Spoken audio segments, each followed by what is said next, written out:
It's real easy to make. Last time I got this at Whole Foods, had it for $1.99 a pound. The nice part about it, it's got 15% calcium, 35% iron, and 23 grams of protein per serving. So it has one of the higher protein levels of any product on the market today too. TVP, textured vegetable protein. Yeah, and I don't have it in fine print there, but yeah, it's just a soybean product. You can get it, this is the granulated form. You can get it in chunks like this now. You can get it in different colors. They've got a lot of different colors you can get. You can get organics, and you can get no GMOs, and you can get different flavors. And there's medallions now, and soy curls, and there's so many different ways. It's been around for 100 years. Just a great little product. The thing I really like about it, 2 pounds, or $2 a pound, okay? I even get it cheaper because I buy 50-pound bags. But at $2 a pound, when you add water to it, 1 pound of TVP ends up making 4 pounds of hamburger. So you're literally paying less than 50 cents a pound for hamburger. And I'll tell you, that's going to save you a lot of money. Plus, it doesn't have any cholesterol, no animal protein, no fats. You know, so it's really good when it comes to getting off that cholesterol. And I'm going to put it right here in the chili. And we're going to make our taco meat right here. And I got a lot of people showing up. I'm going to make some taco burgers. Cool. So I'll save a little bit for some taco burgers. We'll do some taco burgers in a little bit. All right. There, that's looking good. And so we're going to put that right in here. We need flavor. Gotta get flavor. That's the important part. Get some flavor going. Okay, the taco meat's easy. If you're gonna do taco meat, that's really easy to get flavor. Just add a little bit of taco seasoning. Whoops.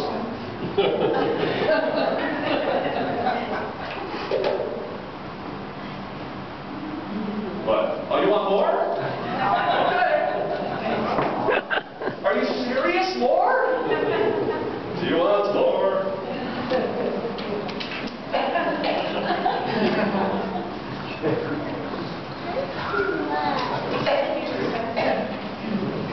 You can do that as long as you're using the salt-free seasonings. Look for the low salt or no salt seasonings out there. It's the best way to go. And I try to tell people, look for the commercial grade rather than the consumer grade. When you get the consumer grade in the grocery stores, it's usually loaded with salt and pepper. When you get the commercial grade, you're getting the flavor without all the salt and pepper, and that's what you're looking for. A lot of times Whole Foods or different health food stores will buy it in the bulk commercial grade containers. Even the cinnamon that you get in the grocery stores is not cinnamon. The Food and Drug Administration allows cassia to be called cinnamon, so that's what you get in the grocery stores. But when you get the good commercial cinnamon, it actually burns your tongue, it's so strong. Yeah. It's a off branch of it's like a distant relative of the cinnamon tree. It's just another cinnamon, but it's not cinnamon. It doesn't even have the potency or the nutritional elements that the cinnamon does. No, it's cassia, our Food and Drug Administration. Don't worry, don't think it's cinnamon. Everybody's like, I thought it was cinnamon. All right, so we got that going.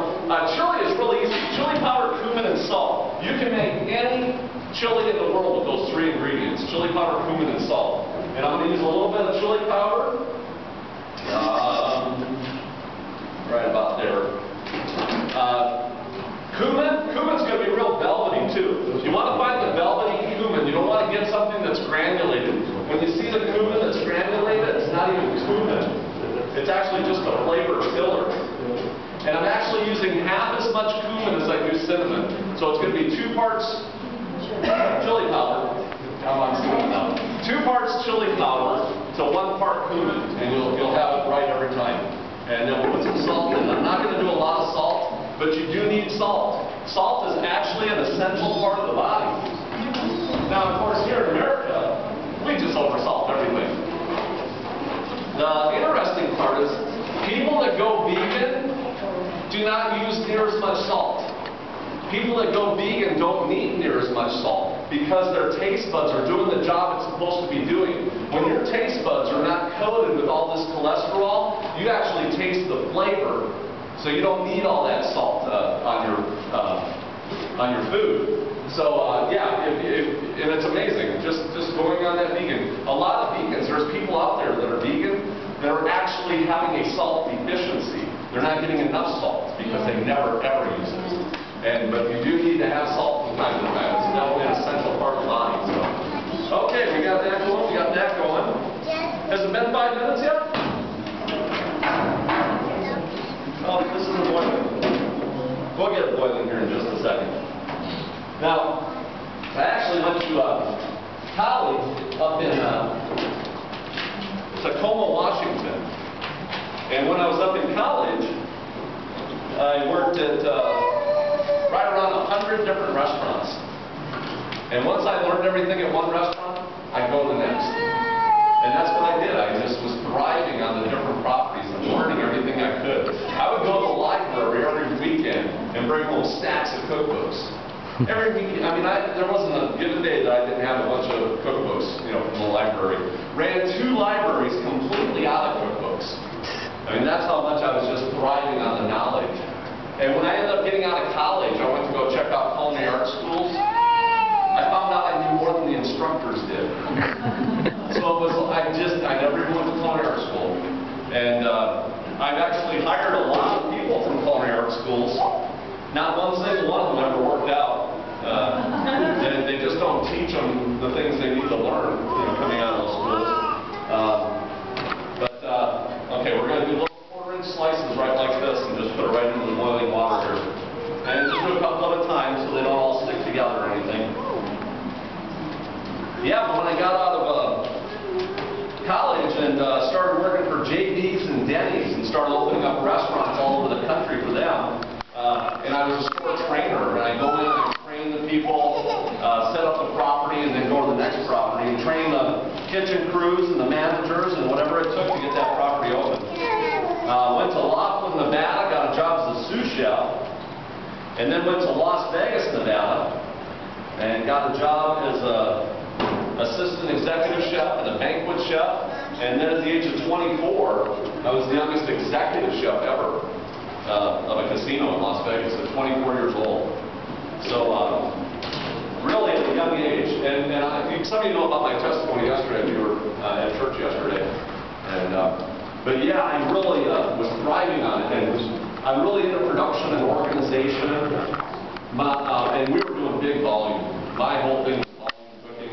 My biggest event was 30,000 people for one event. My biggest series was 1.2 million plates of food in 9 days. Wow. This would be the size of my dishwashing team. For one shift. And it would definitely have to be graveyard. Yeah. I mean, that's the kind of volume we were doing. So, and we were very organized and structured. I mean, I have the unions. All I have to do is make calls and say I need this many butchers and this many bakers and this many, you know, boom, they're there. You know, so, you know, it's really organized and simplified way to do things. Okay, that's cool. Good. Okay, we got everything going.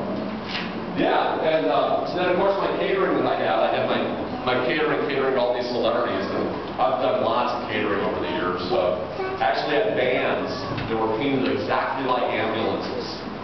And they had the stripes on the side, and I custom painted them myself, you know, to look exactly like the ambulances. And the front would say the great food, and in big red letters it said rescue. And then I had emergency catering on the hood of the van, but it was spelled backwards.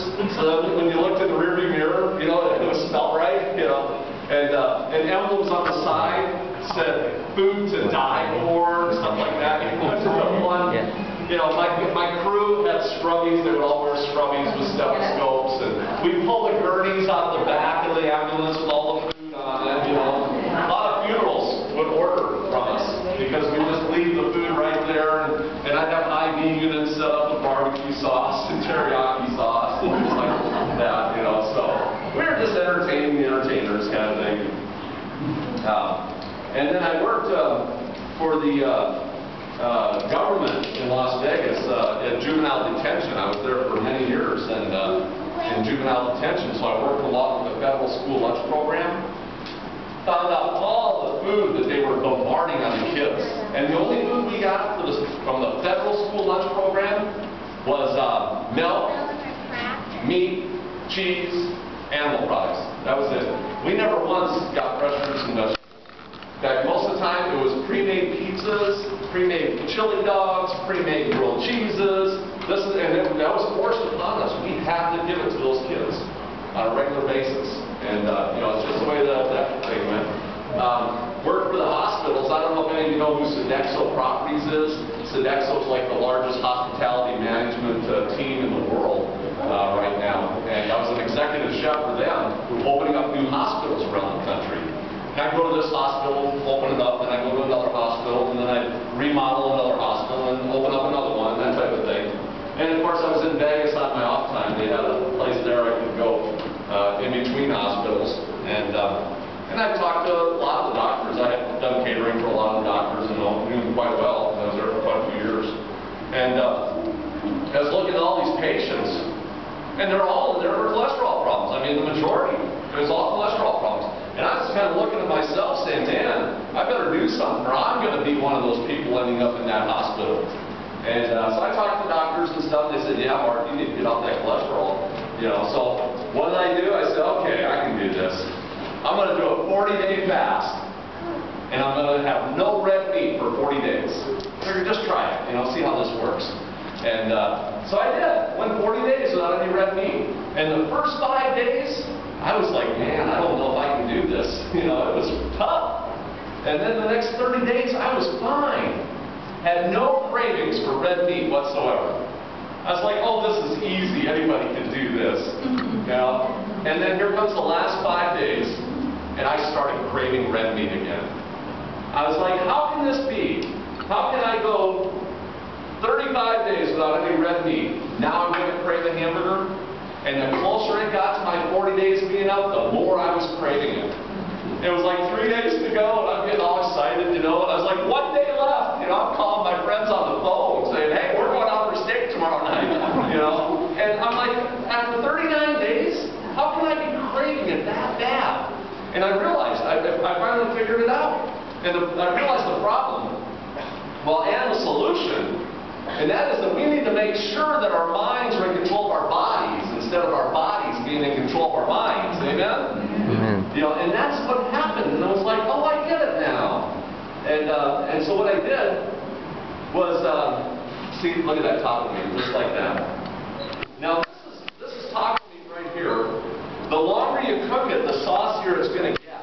I could actually add more water to it right now, cook it longer, and it's going to get saucier because it's actually going to break down the fiber of that TVP, and it's going to get saucier and saucier. So I'm just going to add a little bit more because I just want a little saucier. Yeah, but so I was like really happy I did this 40 days without any red meat. And I'm talking to all these doctors, and I got friend doctors, that are friends of mine. And they're like, Mark, it's not the meat, it's the milk and the cheese. That's what you got to quit. That's the worst of anything. And I'm like, oh, I did, I was just kind of a baby vegan at that time. I didn't know what I was doing. And so I said to myself, okay, I'm going to go on a full-blown vegan lifestyle, okay? But I'm not going to put a roadblock out there. I'm not going to put a deadline. I'm just going to go step by step and continue learning. And bit by bit, just get on that path and start in motion on that path. And so that's what I did. I just went on a full-blown vegan lifestyle, and I'd run across things. I was like, oh, I didn't even know that had animal products in it. So I was learning as I was going. And then the other thing I did, which really helped, was I created my own pyramid. And my pyramid's a little different than most people's pyramids. And some of you even know this pyramid. What I do, here's what society does. They have their smallest meal for breakfast, like a power bar out the door. Then they're going to do a bigger lunch and even a bigger dinner. Now I reverse that, and that's the way my pyramid goes. I have the biggest meal for breakfast, then a smaller lunch, and then a smaller dinner. And that pyramid works because it does a couple really important things for you. When you have your biggest meal for breakfast, you're not hungry all day long. Okay? When you have your smallest meal for breakfast, or nothing at all, you're literally starving yourself throughout the day. You're hungry all day long. So you have to have bigger and bigger meals throughout the day to catch up with your body. And you actually eat way too much food. And here in America, we literally eat way too much food. And when you have that biggest meal for breakfast, you're not hungry, you're not eating, you're not consuming near as much food. So it actually saves you money in that aspect there. But the other thing it really helps me with is I ended up with more energy. When you have that biggest meal for breakfast, you have more energy throughout the day. I have more energy now than I did back when I was in my 20s. I mean, people just are shocked at how and I love it. I'm just full of energy all day long. And when you have more energy throughout the day, you actually burn more calories throughout the day. So that's going to really help you lose weight or get your weight maintained at the proper level that it should be at. So that's a big plus. The other thing that I really noticed, and this is kind of funny, when after a couple of months of going on a full-blown vegan lifestyle, I looked around and I found out that my taste buds have changed. I started craving oatmeal. I would have never had oatmeal before. I'd be like, get that stuff away from me. I mean, I crave salads. I have salads every day for lunch, all different types of salads. Yesterday's salads were awesome, by the way. Whoever made those salads yesterday. And I mean, in dinner, I'll crave the rice with vegetables, or the pasta with vegetables, or the tacos, or things like that. So my taste buds have literally changed. I don't crave any of the animal products and milk and meat and cheese and eggs and anything like that. I mean, my body just doesn't crave them. Just, it's been retrained, I guess, to know that it shouldn't be eating those kind of things. So, all right, that's looking good. I'll watch my flames. I'm going to turn that down just a little bit. Okay. One of my big problems, oh, look at this. Woo, look at that. See how it's all puffing up? Yeah, they're getting pretty big there.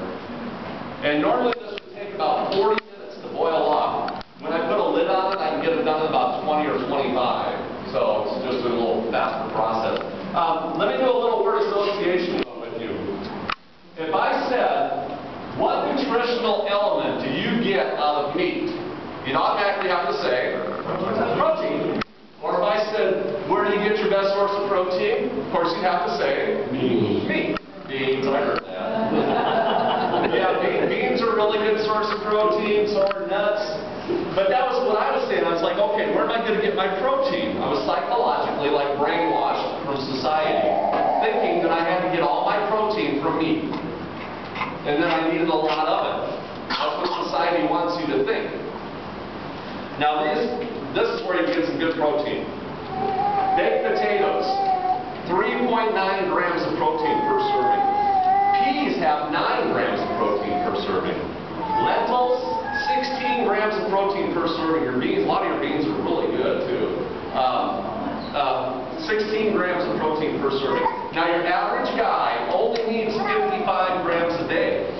Your average girl only needs 45 grams a day. It gets lower as you get older.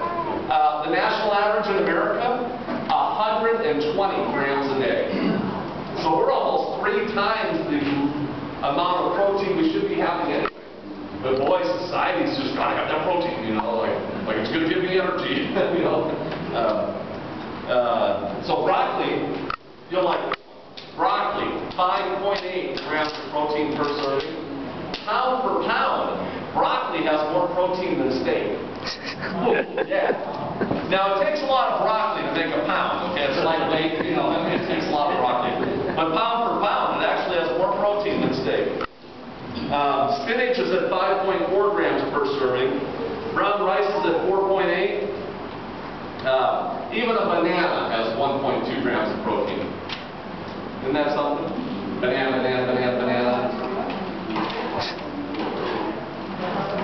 Brown rice is at 4.8. And a banana has 1.2 grams of protein. Banana, banana, banana.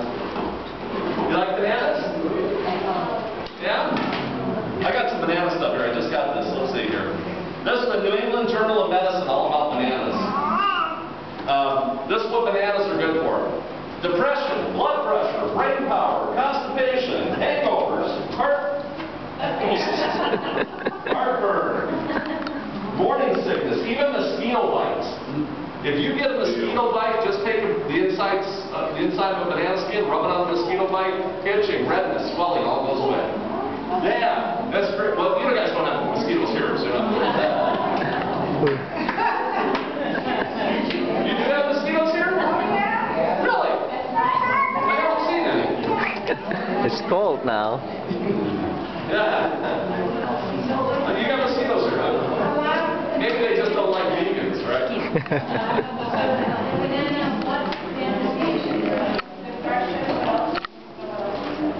Oh, depression, blood pressure, brain power, constipation, hangovers, heartburn, morning sickness, mosquito bites, ulcers, even stress. According to the New England Journal of Medicine, eating a banana as part of the regular diet cuts the risk of death by stroke by as much as 40%. That's a huge number. It's actually a banana a day that keeps the doctor away. Yeah. Yeah, sure is. And, yeah, 1.2 grams